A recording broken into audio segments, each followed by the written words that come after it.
ठीक है, तो ब्रायोफाइट के बारे में हमने पढ़ लिया था ना पिछले क्लास में, ब्रायोफाइट के बारे में पढ़ लिया था। आज हम लोगों को ब्रायोफाइट के क्लासिफिकेशन के बारे में पढ़ना है। ठीक है, ब्रायोफाइट के क्लासिफिकेशन में मेनली तुम्हारे में दो क्लास दिया हुआ है, एक लीवरवर्ट दिया हुआ है और एक मॉस दिया हुआ है।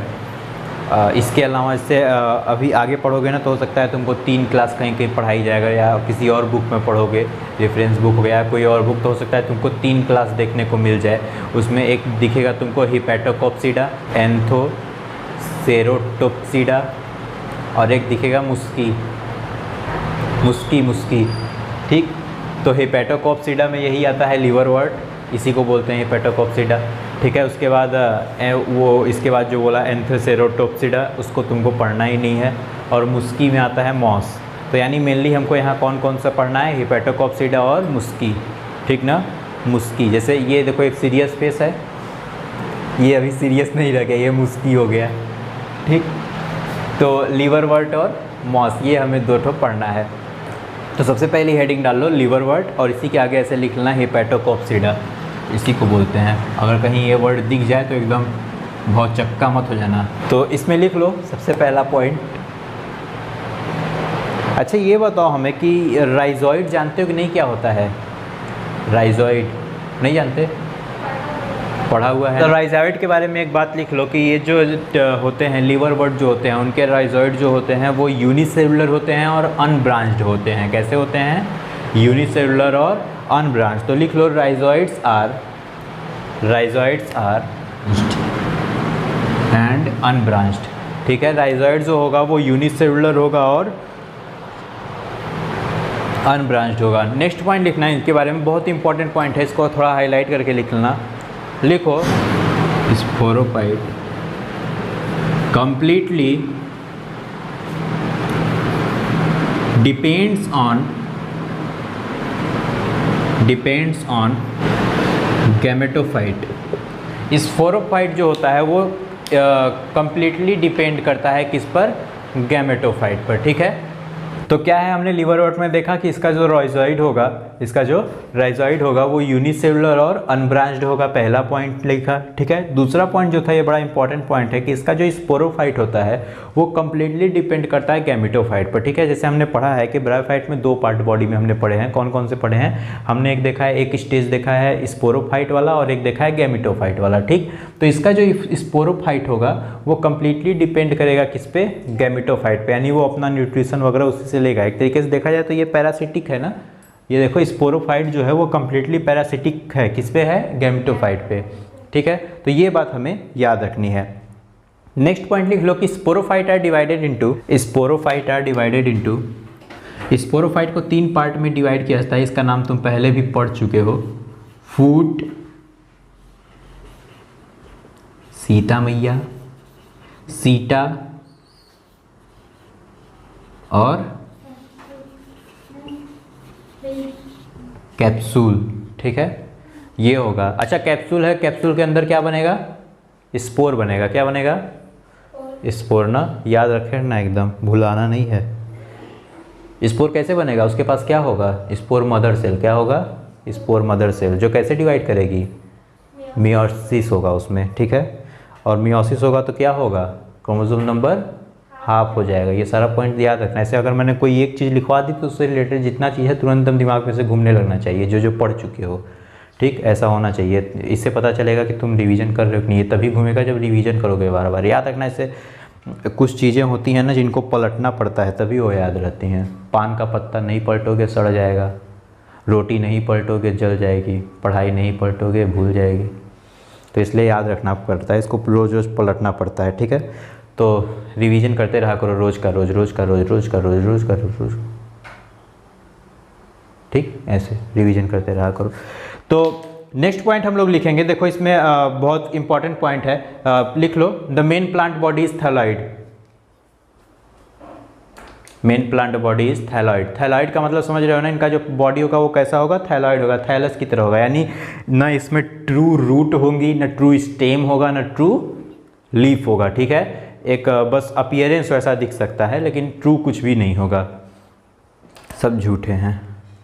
ठीक ना, तो उसके बाद नेक्स्ट पॉइंट हम लोग लिख लेंगे। लिखो asexual reproduction occur by asexual reproduction occur by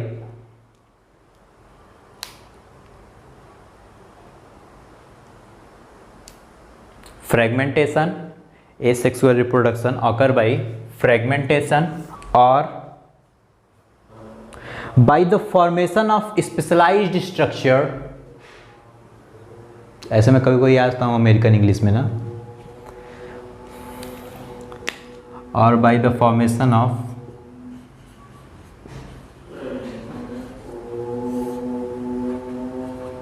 a specialized structure called as schema cup.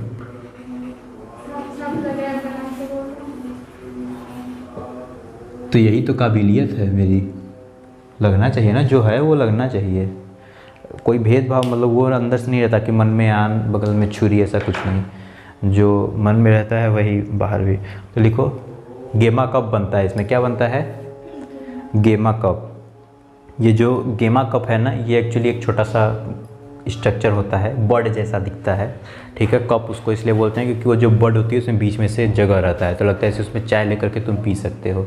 तो इतना छोटा सा रहेगा, क्या ही चाय पियोगे तुम, एक चुस्की भी नहीं ले पाओगे, ठीक है। तो वो गेमा कप होता है, ठीक है। ये गेमा कप करेगा क्या, ये गेमा कप एक जैसे ये किसी भी, जैसे ये मान लो बॉडी है, ठीक है, ये थैलस है, इस पर गेमा कप ऐसे उग गया, ये है गेमा कप ऐसे उग गया है, ये ठीक बगल में ये बॉडी और ये गेमा कप उग गया। अब ये गेमा कप इससे जब अलग होगा, अब ये गेमा कप जब इससे अलग होगा तो धीरे धीरे धीरे धीरे धीरे धीरे करके एक पूरा बॉडी बना लेगा अलग, ठीक। बस यही काम होता है, ये सेक्सुअल रिप्रोडक्शन हुआ। यहाँ पे कहीं भी तुमको फ्यूजन दिख रहा है किसी भी चीज़ का, किसी भी सेल का नहीं दिख रहा है ना प्रोटोप्लास्ट का फ्यूजन हो रहा है, ना गैमेट का फ्यूजन हो रहा है, ना मियोसिस हो रही है, कुछ हो ही नहीं रहा है। बस एक सेल निकली अलग से बड जैसी, वो अलग हुई और अलग प्लांट, अलग बॉडी बना ली, ठीक। तो इसी को, इसलिए इसको एसेक्सुअल रिप्रोडक्शन बोलते हैं और यही गेमा कप होता है। तो लिख लो वहीं ब्रैकेट में कि इट इज़ द ग्रीन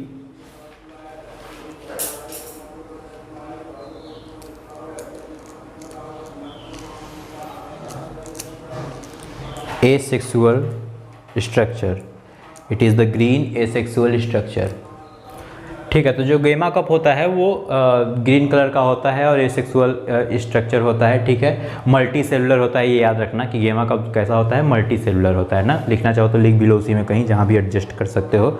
अब हम लोग बात करते हैं सेक्सुअल अगर रिप्रोडक्शन की, बहुत सिंपल है सेक्सुअल रिप्रोडक्शन।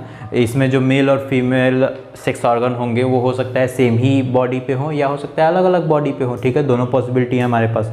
तो इन दोनों में होगा क्या कि मेल और फीमेल वही स्पोर, मतलब जो भी बनेंगे स्पोर आकर के फ्यूज करेंगे, बस वही सिंपल सा प्रोसेस है और इसमें कुछ नहीं है। अगर तुम देखोगे तो लीवर वर्ड तुम्हारी बुक में जो दिया है वो भी इतना ही दिया है, बहुत छोटा टॉपिक दिया गया है।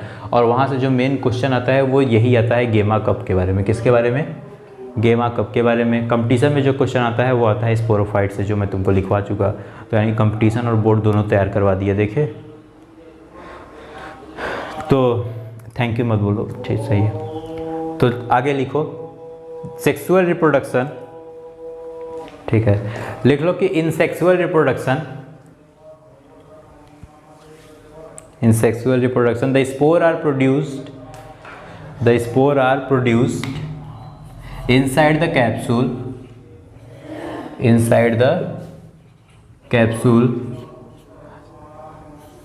which germinate and form new body,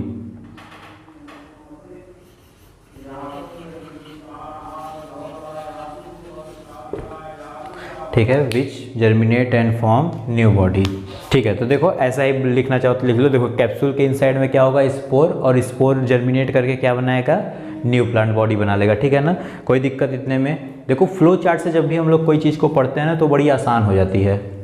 अब देखो जैसे तुमने उतना लैंग्वेज लिखा और यहाँ ख़त्म हो गया, तो फ्लो चार्ट से पढ़ा करो, बड़ा मज़ा आएगा। इसीलिए देखो जो तुमको पूरा सेक्सुअल रिप्रोडक्शन वाला था वो मैंने फ्लो चार्ट में बताया था, एक साइकिल बना करके। उससे क्या होगा ना कि तुमको सारी चीज़ें एक जगह मिलेंगी और लैंग्वेज ईज एम आर लगाना, द, दैट, वेयर, वाट, ये सब जोड़ना आता ही होगा। उस जोड़ जाड़ के अपना पूरा बन जाता है 2-3 पेज का बढ़िया अच्छा खासा आंसर, ठीक। तो फ्लो चार्ट से पढ़ा करो, ज़्यादा फायदा करेगा, ठीक। तो इसका कुछ एग्जाम्पल लिख लो। एग्जाम्पल लिखो मार्केंसिया,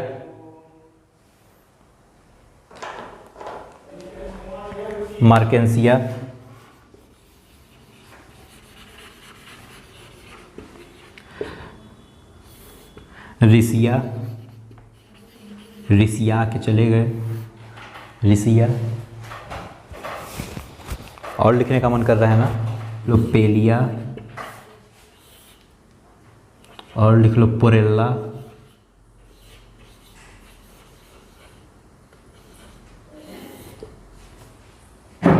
और लिख लो एक्सेट्रा।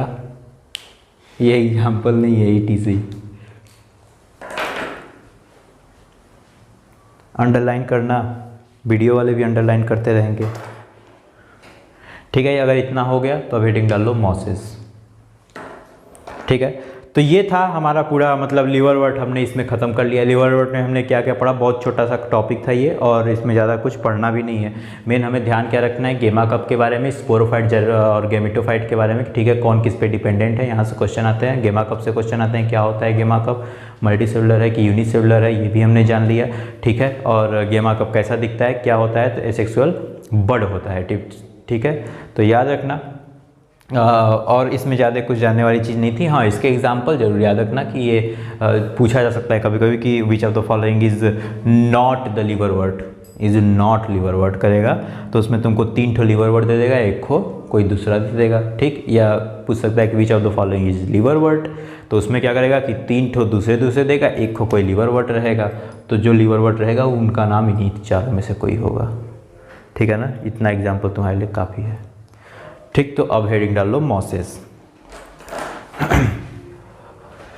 मॉसेस हेडिंग डाल लो। और मॉसेस जो होती हैं वो कौन सी क्लास में आती है, मैंने अभी भी कुछ देर पहले बताया, मुस्की, ये नहीं भुलाएगा। हेपेटोकोप्सिडा भुला सकता है, एंथेसेरोटोप्सिडा भुला सकता है, लेकिन मुस्की नहीं। मुस्की भुला जाए ऐसा कभी हुआ ही नहीं। जैसे ये सीरियस फेस, ठीक, तो मुस्की।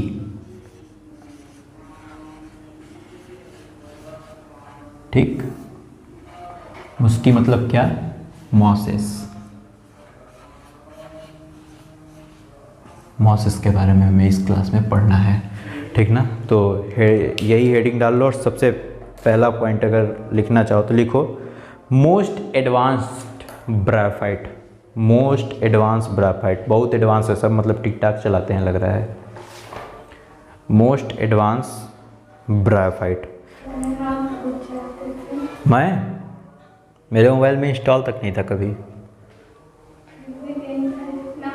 हाँ, मैं रोस्टर हूँ ना टिकटाकरों के लिए।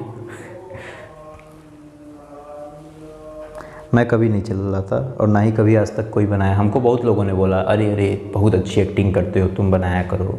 अरे अरे हम बहुत जल्दी फेमस हो जाओगे। हम ऐसे ही ठीक हैं भाई, रहने दो।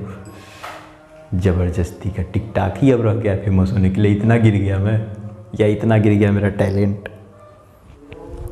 फेमस होना होगा तो किसी और तरीके से हो जाएंगे, अच्छे तरीके से। ठीक है, तो इसमें लिखो क्या लिखा, हाँ मोस्ट एडवांस्ड रहेगी। ठीक है ना, नेक्स्ट पॉइंट लिखो कि राइजॉइड और मल्टी सेलुलर एंड ब्रांच्ड। देखो उसका ठीक अपोजिट, वहाँ पर यूनिसेलुलर और अनब्रांच्ड था, यहाँ पर मल्टी सेलुलर और ब्रांच्ड हो गया। तो लिखो राइजॉइड आर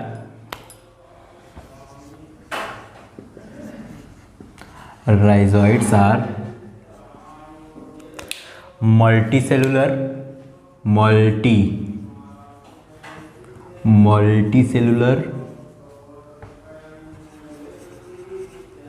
and branched, यानी ब्रांचेज होंगी, multicellular and branch. Next point लिखो स्पोरोफाइट। लिखो sporophyte are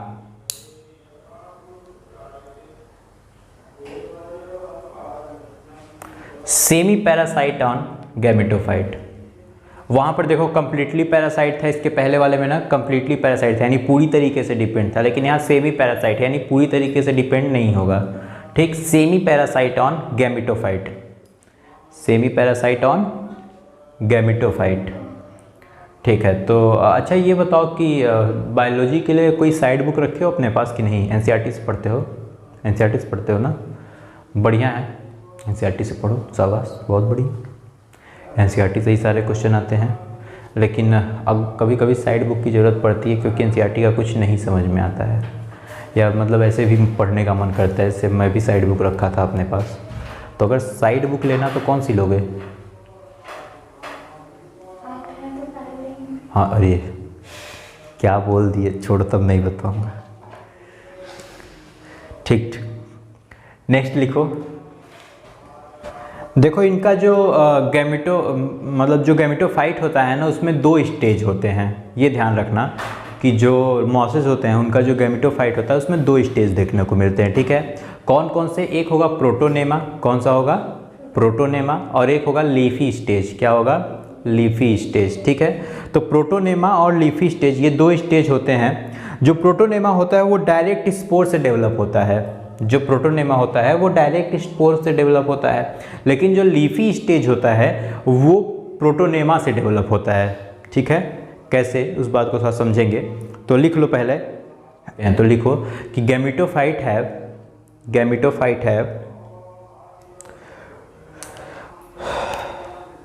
2 stage, gametophyte have 2 stage, one of them is protonema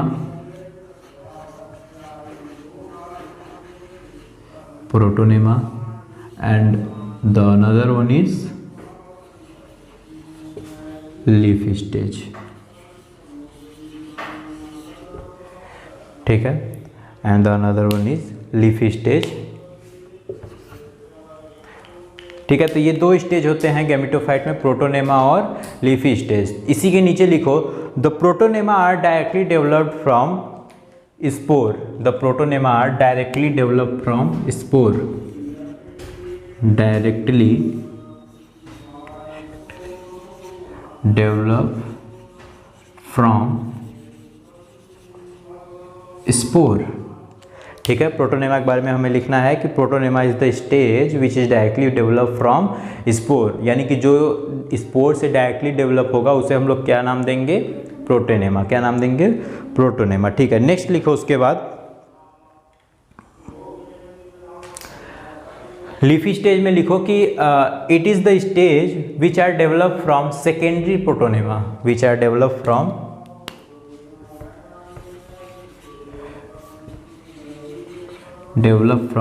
secondary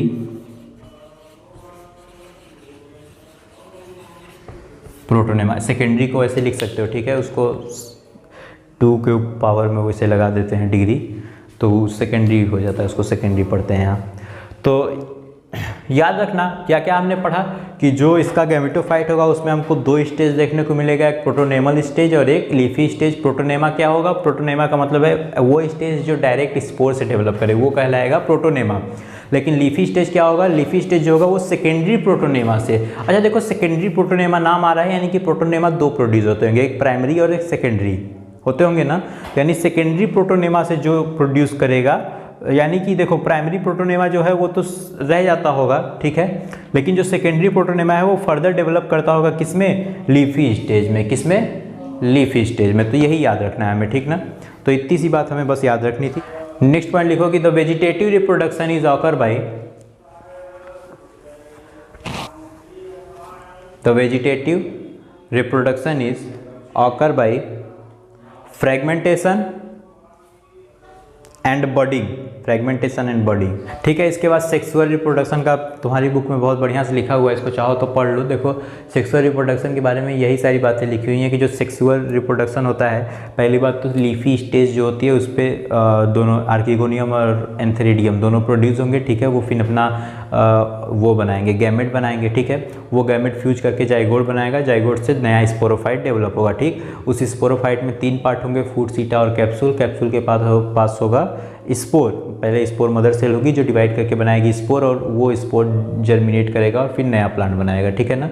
तो यही पूरा प्रोसेस है, ठीक। यही प्रोसेस तुम्हारी बुक में लिखा हुआ है, इसको मैं लिखवा नहीं रहा हूँ, ऐसे से बता दिया, ठीक है। क्या वही, क्योंकि एक ही चीज़ है, बार बार बस लिखना है, ठीक। तो इसको याद करना, बुक में से पढ़ना और अंडरलाइन करना, ठीक। तो यहाँ से तुम्हारा ये मॉस भी ख़त्म होता है। तो इसका एग्जाम्पल लिख लो, एग्जाम्पल ऑफ मॉसेस लिखो। फ्यूनेरिया, यह फ्यूजन आ रही है, फ्यूनेरिया, फ्यूनेरिया, ठीक। इसके आगे ब्रैकेट में लिख लो ग्रीन मॉस, इसको ग्रीन मॉस या रोप मॉस भी बोलते हैं, या कॉर्ड मॉस भी बोलते हैं। ग्रीन मॉस, या रोप ROP रोप मॉस या cord moss CORD cord moss. लिखो ग्रीन मॉस या रोप मॉस या कॉर्ड मॉस। ठीक है, उसके बाद लिख लो स्फैग्नम।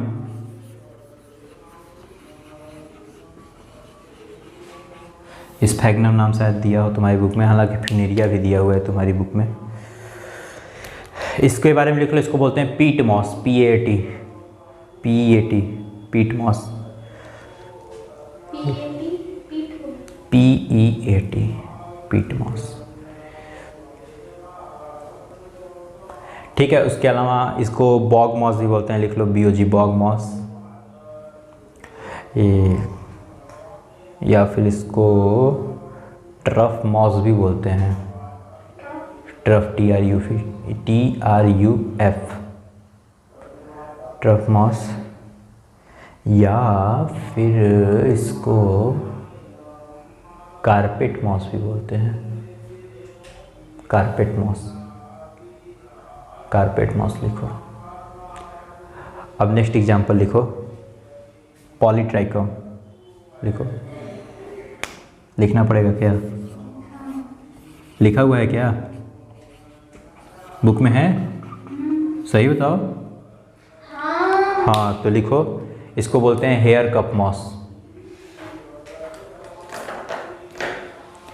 Hair cap moss. बस इतना बहुत है। ठीक है, तो इतनी सारी बातें हम लोग जान ली। यहाँ पर मॉस खत्म होता है। कुछ इकोनॉमिक इम्पॉर्टेंस तुमसे पूछे जा सकते हैं कभी कभी ब्रायोफाइट के बारे में। तो ये देखो, ब्रायोफाइट जो होते हैं वो हेल्प करते हैं इकोलॉजिकल सक्सेशन में। किस में? क्या होता है इकोलॉजिकल सक्सेशन? पता ही नहीं है। ये तुम्हें तब पता चलेगा जब तुम इवोल्यूशन पढ़ोगे, उस समय भी पता चल सकता है। या फिर उसके अलावा जब ये केमिस्ट्री वो मतलब बायो का ही लास्ट में आओगे, जब 12th के बायो के लास्ट में, तो वहाँ पे इकोसिस्टम पूरा एक वही मतलब इकोलॉजी पूरा एक सेक्शन ही है, एक यूनिट ही है इकोलॉजी का। तो उसमें तुमको पता चल जाएगा, मैं ही पढ़ाऊँगा, पता चल जाएगा। ऐसे कभी बता दूंगा इकोलॉजिकल सक्सेशन। और दूसरा ये होता है कि ये सॉइल इरोजन को कंट्रोल करते हैं, चूँकि ये देखो छोटे छोटे प्लांट्स हैं, ठीक है, और ये मिट्टी में उग जाते हैं और मिट्टी को बाइंड कर लेते हैं, ठीक। तो सॉइल इरोजन को ये बहुत बढ़िया से कंट्रोल करते हैं। तो कुछ इकोनॉमिक इम्पोर्टेंस लिख लो।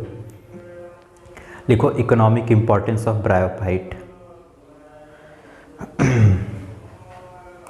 अगर इसका इकोनॉमिक देखा जाए ना, तो एक्चुअली देखो हम लोग जो देख रहे हैं वो इकोनॉमिक नहीं है एक्चुअली। अगर ध्यान से हम लोग देखें इकोनॉमिक क्या है इसमें, लेकिन इकोलॉजिकली ये बहुत ज़्यादा इम्पॉर्टेंट है।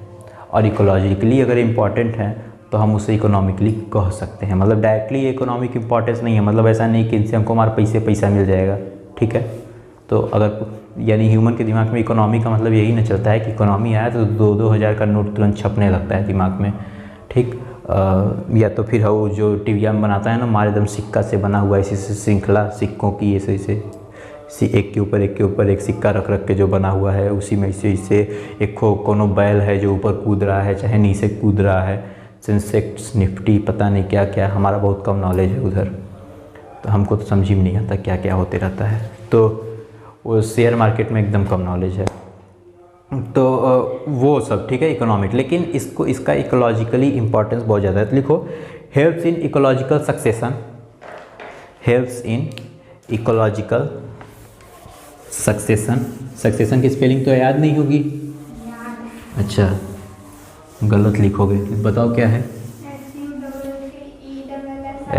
गजब, ठीक है, हेल्प्स इन इकोलॉजिकल सक्सेशन। उसके बाद नेक्स्ट लिखो, नेक्स्ट इसका in economic importance, prevent soil erosion, prevent soil erosion. उसके अलावा नेक्स्ट लिखो कंट्रोल्स फ्लड, बाढ़ को भी कंट्रोल करने में ये मदद करते हैं। देख लो कितना ज़्यादा इम्पोर्टेंस है, मतलब हाँ खुद क्या बहेंगे। अरे वो नहीं सुने हो क्या कहावत की, जब बहुत बड़े बड़े तूफान आते हैं तो बड़े बड़े पेड़ उखड़ जाते हैं लेकिन घास जमी रहती है। तो कभी कभी छोटा बनना भी बहुत ज़रूरी होता है। ठीक है। तो ये सब देख रहे हो ना, छोटे छोटे प्राणी हैं लेकिन दुनिया हिला के रख देते हैं। तो लिखो कंट्रोल्स फ्लड। उसके अलावा लिखो यूज्ड इन नर्सरी बेड। जो नर्सरी बनते हैं ना, नर्सरी में क्या होता है कि छोटे छोटे पौधों को उगाने के लिए इनका यूज करते हैं। इनका एक बेड टाइप का, मतलब वो मिट्टी में इनको उगा देते हैं, ठीक है, और उसके ऊपर फिर छोटे छोटे पौधों को उगाया जाता है। हाँ, used in nursery bed, nursery bed, ठीक है। उसके अलावा लिखो used for packing material, packing material,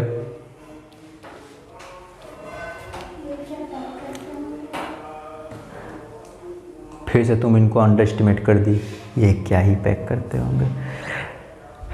next लिखो, और बहुत इंपॉर्टेंट पॉइंट है ये, तुम्हारे लिए काम का भी चीज़ है। अगर तुम कभी जैसे मान लो जैसे वो बियर ग्रिल्स की तरह अगर तुमको कभी जंगल वंगल में जाने का मौका मिले, वहीं भुला जाओ, तो उस समय ये तुमको काम आएगा। लिखो sphagnum is used as a, sphagnum is used as a cotton bandage, sphagnum is used as a cotton bandage. मान लो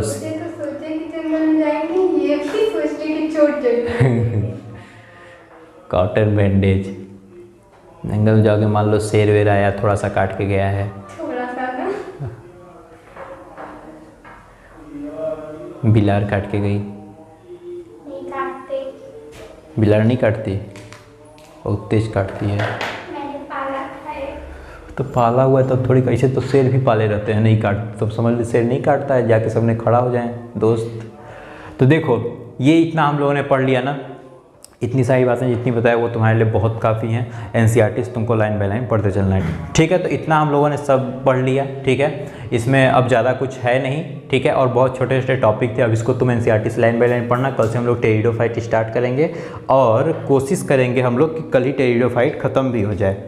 कल अगर नहीं हो पाए, कल ही हो, एक दिन में हो जाएगा, ठीक है ना। तो टेरिडोफाइट एक दिन में इसको ख़त्म करेंगे, और तुम्हारा काम ये है कि लाइन बाय लाइन तुमको सिर्फ पढ़ते आना है, ठीक है ना। बहुत ज़रूरी है ये लाइन बाय लाइन इसको पढ़ना। और कोई भी अगर ऐसी लाइन हो जो न समझ में आए तो वो हमसे पूछो। वीडियो देखने वाले जो हैं वो भी सेम यही काम करेंगे, कमेंट बॉक्स में डाल देंगे जो भी न समझ में आए, जो भी ऐसा हो, जो कुछ भी न समझ में आए तो कमेंट बॉक्स में लिखेंगे, या जो कुछ भी वो चाहते हो कि ये भी चीज़ बताना चाहिए तो वो भी पूछे, उसके लिए भी वीडियो बनाया जाएगा, ठीक है। तो बस पढ़ते चलो मेरे साथ साथ, ठीक है। वीडियो को शेयर, लाइक और सब्सक्राइब करते रहिए। Thank you.